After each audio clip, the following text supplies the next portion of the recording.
ભગવાન બુદ્ધ ને એના શિષ્ય આનંદે પ્રશ્ન પૂછ્યો, ગુરુદેવ, આ ધરતીમાં કડકમાં કડક શું છે?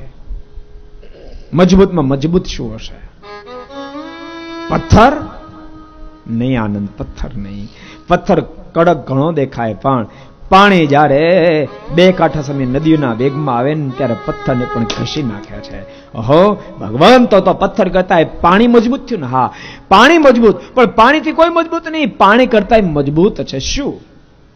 પાણી કરતા અગ્નિ મજબૂત છે. અગ્નિ પાણીને પણ બાળીને ખાક કરી નાખે. ઓહો, તો અગ્નિ મજબૂત. અગ્નિ કરતા વાયુ મજબૂત છે. અગ્નિ વાયુને પણ ઠારી નાખે છે. ગુરુદેવ, હવે બીજી વાત છોડો, આ જગતમાં મજબૂતમાં મજબૂત કઈ વસ્તુ છે? અને ત્યારે ભગવાન બુદ્ધ બોલ્યા, ઠાકોરજી માણસને આપ્યો છે. માણસનો સંકલ્પ બધા એના કરતા વધારે તાકાત વાળો, બધા કરતા વધારે તાકાત વાળો છે. ભગવાનને સાથે રાખીને જીવનમાં જેવડો પણ સંકલ્પ કરે, ઠાકોરજી સંકલ્પને પૂરો કરી દે, સંકલ્પને પૂરો કરી દે. બાપ, સંકલ્પ એવા કરજો જે સંકલ્પથી સ્વયં મારો ઠાકોર જે, મારો ઠાકોર જે.